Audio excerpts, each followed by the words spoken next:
Estudio bíblico. Monte de la Transfiguración. Al analizar el contexto histórico y bíblico, podemos demostrar que esta afirmación no fue un descenso literal de Moisés y Elías desde el cielo, sino una visión con un propósito teológico profundo. ¿Eres Elías o Moisés? En los tiempos de Jesús existía una pregunta popular basada en Malaquías 4, del 5 al 6, donde Dios prometía enviar a Elías antes del día grande y terrible del Señor. He aquí yo os envío al profeta Elías, antes que venga el día de Jehová grande y terrible. Esta profecía generó una expectativa mesiánica. Antes del Mesías debía de venir Elías, o incluso para otros, Elías sería ese Mesías. Por eso, en los evangelios, vemos que la gente constantemente preguntaba si Jesús o Juan el Bautista era Elías o Moisés. Es decir, que era una pregunta popular de esa época, que todos los judíos contemporáneos se hacían. Esto demuestra que la identidad de Elías estaba ligada a la venida del reino de Dios. En Lucas 9, 54 al 55, dijeron: viendo esto sus discípulos, Jacobo y Juan dijeron: Señor, ¿quieres que mandemos que descienda fuego del cielo como hizo Elías? Y Jesús los tuvo que volver a corregir, es decir, que tenían en sus conciencias, en su pensamiento, mejor dicho, que Elías era el que tenía que venir.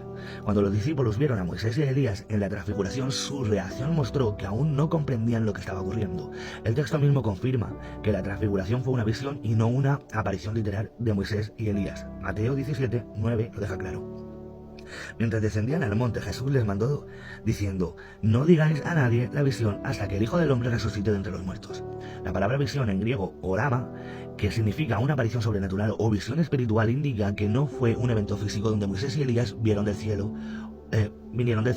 o del Seol. Razones que confirman que no fue un descenso literal. Moisés había muerto y estaba en el Seol. Deuteronomio 34, 5 y 6. La Biblia no menciona que Moisés hubiera ascendido al cielo, ni subido de ningún sitio. Si Moisés hubiera resucitado, Jesús no sería el primogénito de entre los muertos, obviamente, Colosenses 1:18. Elías fue llevado al cielo. Segunda de Reyes 2:11. Elías no bajó a hablar con Jesús, sino que su aparición fue una representación simbólica. Cuando sí hay manifestaciones del mundo espiritual, ocurren de manera distinta. En la Biblia, cuando seres espirituales bajan, lo hacen en forma de ángeles. En Génesis 19, Daniel 10 o Hechos 1:10. En el caso de Samuel, cuando es invocado por la adivina de Endor, 1 Samuel 28, se describe su aparición como algo temido y fuera de lo común, es decir, que no tendría que venir de parte de Dios. Pero en la transfiguración, Moisés y Elías desaparecen sin dejar rastro. Esto indica que era parte de una visión y no una presencia literal. Los apóstoles, al ver la visión, reaccionaron con confusión.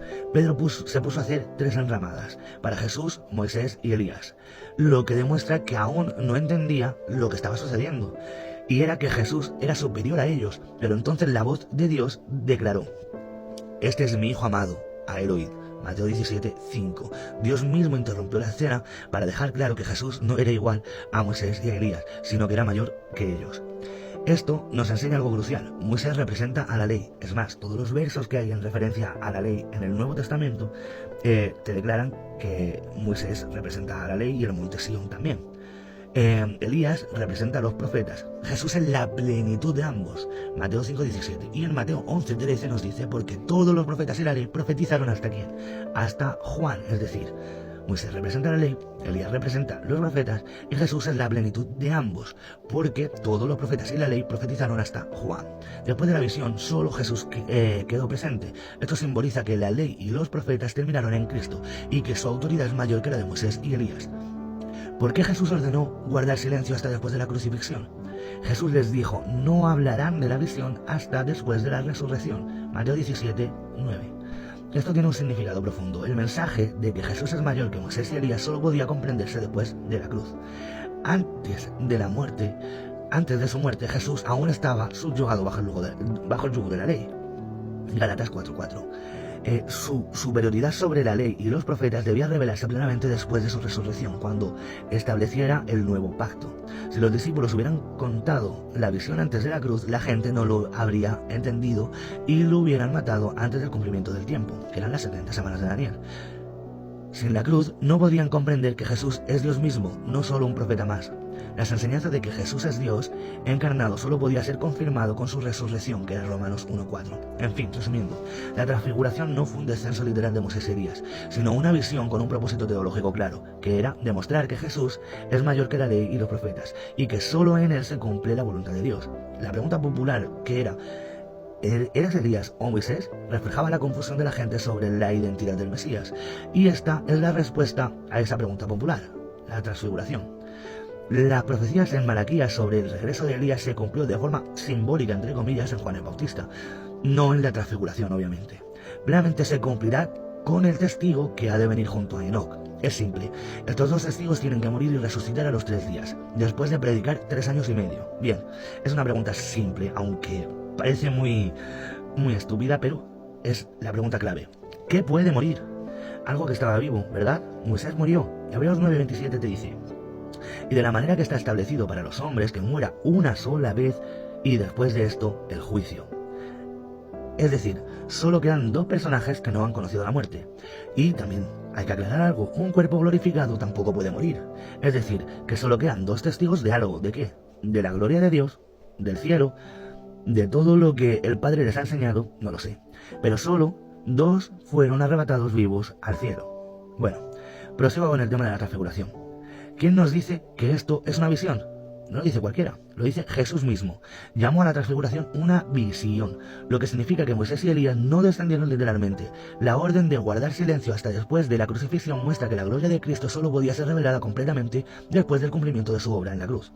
Así, la transfiguración enseña que Jesús no es solo un profeta, sino Dios mismo, cuya autoridad es mayor que la de Moisés y Elías. Esta revelación no era para ese momento, sino para nosotros, los que debíamos de creer por fe. Es decir, que Moisés y Elías en ese tiempo eran los mayores representantes de la palabra de Dios, pero vino Jesús, mayor que ellos. Aclaración final sobre un tema, el tema de una visión. Vamos a suponerlo con el lienzo que se le mostró a Pedro. Es decir, una visión es una verdad simbólica que recoge una enseñanza profunda, pero no es un acontecimiento físico. Un ejemplo simple sería el lienzo que Dios mostró a Pedro, con todos los animales existentes en la faz de la tierra. Si hubiera sido un hecho físico y no solo una visión, aquel acontecimiento habría sido registrado en la historia, obviamente, ya que miles de personas lo habrían presenciado. Imaginen un lienzo descendiendo desde el cielo, con cientos de miles de especies. No habría sido un pequeño pergaminito, chiquitico. Este acontecimiento que Moisés y Elías fue una visión con un propósito simbólico, mostrando una verdad profunda. ¿A quién se le dijo específicamente que, porque a vosotros os es concedido conocer los misterios del reino de los cielos? En Mateo 13:11. ¿A quién? A los apóstoles. Y a ellos se les mostró porque eran los testigos que tenían que predicar sobre quién era Jesús.